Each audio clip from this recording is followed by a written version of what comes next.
अवैरी चित्त, अक्रोधी चित्त, असंक्लिष्ट चित्त और शुद्ध चित्त।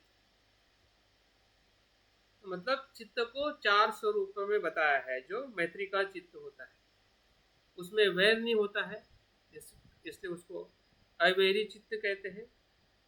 उसमें क्रोध नहीं होता है, इसलिए उसको अक्रोधी चित्त कहते हैं। और संक्लिष्ट, उसमें किसी प्रकार के क्लेश नहीं होते, क्लेश से मुक्त होता है और वो शुद्ध होता है। और इस शुद्ध चित्त से आर्य श्रावक इसी शरीर में या मतलब इसी जीवन में 4 प्रकार के लाभ को प्राप्त होता है। कितने प्रकार के? 4 प्रकार के लाभ को प्राप्त होता है। ये लाभ क्या है? ये बहुत ही महत्वपूर्ण है, क्योंकि सामान्य तौर पे जब हम लोक और परलोक की बात करते हैं कि परलोक है या मृत्यु के बाद में उसका परिणाम हमें मिलेगा या नहीं मिलेगा, दोनों प्रकार की परंपरा और दोनों प्रकार की हमारी प्रवृत्ति होती है। तो बुद्ध ने दोनों प्रकार के प्रवृत्ति को इसमें बताया है। कि अगर हम लोग या कोई भी लोग परलोक की कल्पना को मानकर भी आचरण करते हैं और परलोक की कल्पना को नहीं मानकर भी आचरण करते, तब भी जो कुशल कर्म का परिणाम कैसे हमें इसी जीवन में मिलता है। भले हम पुनर्जन्म को नहीं माने या माने, परलोक को माने या ना माने, लेकिन कुशल कर्म और कुशल कर्म के परिणाम को मानना चाहिए, ये बुद्ध बताना चाहते हैं। इसमें बुद्ध अपनी शिक्षा में परलोक की बात करते हैं, पुनर्जन्म की बात करते हैं। पुनर्जन्म भी है, परलोक भी है, लेकिन बुद्ध यहाँ पे हमें इस सूत्र के माध्यम से बताना चाहते हैं कि अगर कोई नहीं भी मानता है फिर भी कुशल कर्म और उसका परिणाम उसको लाभान्वित करता है या सुख कारक सुख निर्माण करने के लिए मदद करता है। इसके बारे में वो चारों जगह पे अलग अलग लाभ के बारे में बताते हैं। यदि परलोक है, यदि सकृत दुष्कृत का फल मिलता है परलोक में, है ना, मृत्यु के बाद में जो दूसरा जन्म होता है या दूसरे लोक में हम जाते हैं, उसमें सकृत या दुष्कृत का फल मिलता है, तो यह होगा कि शरीर छूटने पर मरने के बाद मैं सुगति को प्राप्त होऊंगा और मैं स्वर्गलोक में पैदा होऊंगा। ये उसे पहला आश्वासन प्राप्त होता है, पहला लाभ है। हम में से या संसार में से कोई भी लोग ये मानता है या इस मान्यता को स्वीकार करता है कि परलोक है और उस लोक में कुशल और अकुशल का फल मिलता है, तो वह व्यक्ति ये मानकर जानकर चलता है कि मैं इस शरीर में, शरीर छूटने के बाद, मरने के बाद मुझे सुगति प्राप्त होगी। क्यों? क्योंकि अकुशल के परिणाम को जानकर अकुशल कर्म को त्याग करता है और कुशल के कर्म को जानकर कुशल कर्म करने का प्रयास करता है। और इसलिए उसे पूरी तरह से विश्वास होता है या हमें पूरी तरह से ये विश्वास हो जाता है कि मैं मरने के बाद में सद्गति और सद्गति को ही प्राप्त हूँ।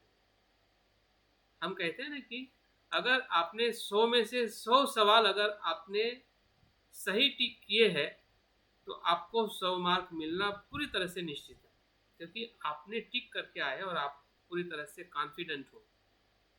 कौन क्या कह रहा है और क्या होगा, इससे पूरी तरह से आप स्पष्ट हो, क्योंकि आप जानते हैं कि उसका परिणाम क्या था, उसका सही मूल्य क्या था, जिस जो कर्म हमने या मैंने किए हैं, तो निश्चित ही मैं सद्गति को प्राप्त होऊंगा।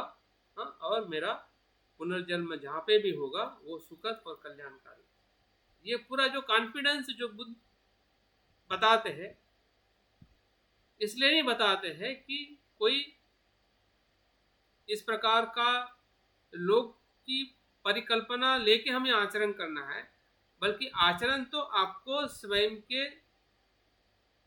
अनुभव पे ही करना है, परलोक की कल्पना में नहीं।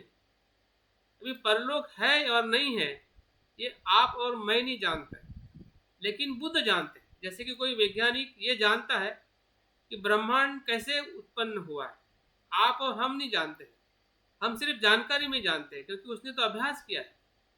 उसको हर एक पार्टिकल का पता है कि पार्टिकल क्या होते हैं, किस प्रकार से विस्फोट होता है, क्या उसमें चीज़ें होती है। और उसका कहना हमारे लिए इतना उचित होता है क्योंकि हमें उसके प्रयोग पे या उसके ज्ञान पर हमें विश्वास होता है कि वो जो कह रहा है वो सच है। और सच है क्योंकि उसके आधार पर बहुत सारी चीज़ें निर्माण हुई है, जिसको हम साइंस और विज्ञान और टेक्नोलॉजी कहते हैं। तो बुद्ध भी अपने आप में परलोक के बारे में जानने के वैज्ञानिक हैं। हमें पता नहीं है कि परलोक है या नहीं है, लेकिन हमें ये जरूर पता है स्वयं के अनुभव पे ये कुशल है और ये कुशल है। ये कुशल का परिणाम सुख कारक है और कुशल का परिणाम दुख कारक। और उस कर्म के स्वयं की जागृति और मैत्री के आधार पर हम भी पूरी तरह से विश्वास रख सकते हैं कि इस कर्म का परिणाम अगर परलोक है, अगर हमें परलोक के सिद्धांत को या तत्वों को मैं मानता हूँ, तो निश्चित ही मेरे इस कर्म से मैं सुगति को प्राप्त होऊंगा। ये पहला हमारा लाभ हो सकता है या होने वाला है। यदि बुद्ध आगे दूसरे लोगों की बात करते हैं, यदि परलोक नहीं है ऐसा किसी को लगता है, यदि परलोक नहीं है, यदि सकृत और दुष्कृत का फल नहीं मिलता है, तो मैं इस शरीर में अवैरी होकर, अक्रोधी होकर, दुख रहित होकर, सुख होकर विचरण करूं, ये उसे दूसरा आश्वासन प्राप्त होता है। यदि परलोक नहीं है ऐसा हम मान रहे हैं या मानते हैं, लेकिन फिर भी इस शरीर में, इस जीवन में हम अवैरी, अक्रोधी और दुख रहित और सुख का विचरण करते हैं। मतलब हम मैत्री से, प्रज्ञा से और अनासक्ति से आचरण करते हैं, तो उस आचरण का जो लाभ जो है वो हमें इसी जन्म में मिलेगा, यह मिलता है। भले हम अगले जन्म या परलोक पे हम विश्वास नहीं रखते हैं, फिर भी उसका जो कुशल जो परिणाम जो है वो हमें इस लोक में भी मिलेगा। इस प्रकार से भी बुद्ध इस कुशल या शुद्ध चित्त का लाभ हमें कैसे मिलता है उसके बारे में बताते हैं। और तीसरी बात बताते हैं, यदि करने से किसी का बुरा होता है तो मैं किसी का बुरा नहीं सोचूंगा। जब मैं कोई पाप कर्म ही नहीं करूं तो मुझे दुख कैसे स्पर्श करेगा। ये तीसरा उसका लाभ है। यदि करने से किसी का बुरा होता है तो मैं किसी का बुरा नहीं सोचूंगा।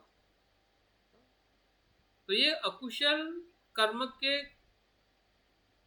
कारण और परिणाम की जागृति का ये लाभ है, क्योंकि हमें पता चलता है कि बुरा करने से उसका परिणाम बुरा है, तो मैं बुरा नहीं करूँगा, कोई पाप नहीं करूँगा। अगर मैं पाप ही नहीं करता हूँ, बुरा ही नहीं करता हूँ, अकुशल ही नहीं करता हूँ, तो दुख मुझे कैसे स्पर्श करेगा। ये तीसरा उसका लाभ है, मतलब दुख से मुक्त होने का लाभ।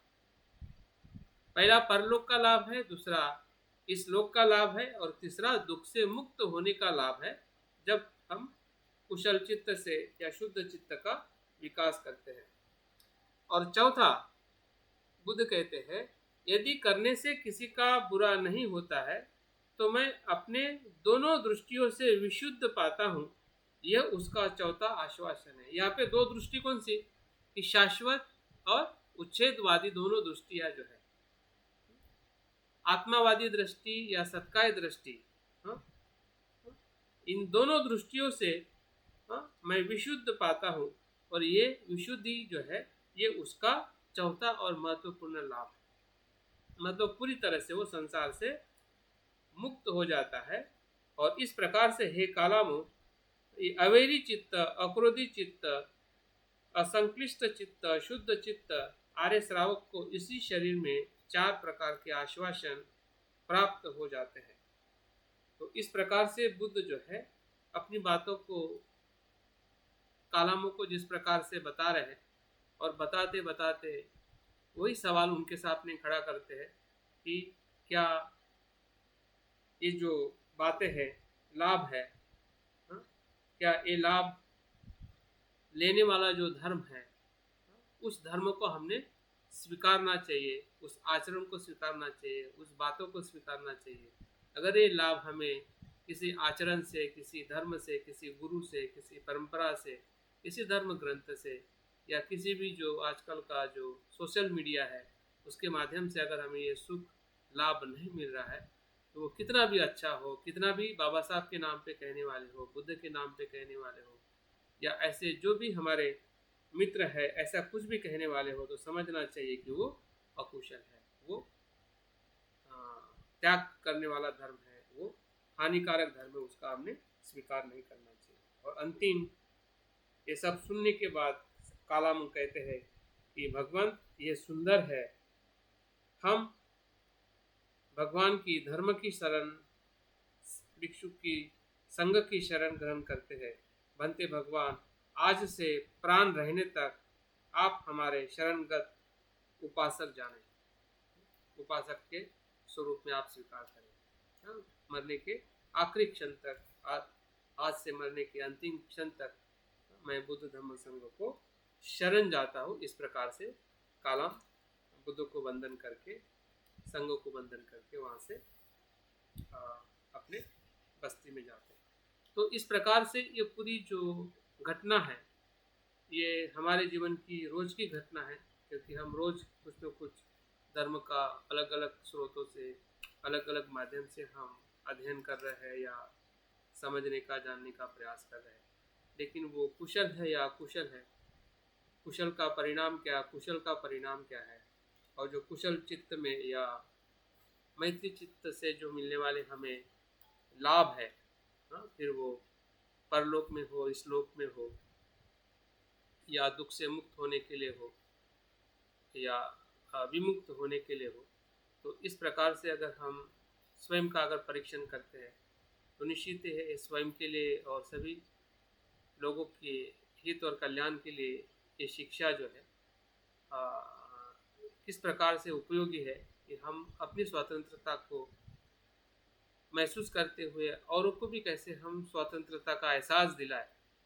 क्योंकि मुझे लगता है कि हम स्वतंत्रता की बात तो ज़रूर करते हैं, क्योंकि स्वतंत्रता हर मनुष्य चाहता है, लेकिन स्वतंत्रता कहाँ से उत्पन्न होती है, किस धर्म के साथ में स्वतंत्रता हमारे जीवन में आती है, और किस प्रकार से औरों को भी हम स्वतंत्रता दे सके, जो हमारे आसपास में हमारे लोग हैं, हमारा समाज है। ये जो पद्धति जो बनते ने या बुद्ध ने यहाँ पे हमें बताई है, ये बहुत ही अनोखी है, और इसलिए बुद्ध एक विशेष स्वरूप में हमें ये संदेशा देना चाहते हैं कि हमने अपनी स्वतंत्रता को कैसे परखना चाहिए, ताकि हम उस स्वतंत्रता का आचरण कर सके, अनुभव कर सके, औरों को भी इस प्रकार से अनुभव करने के लिए प्रेरित कर सके।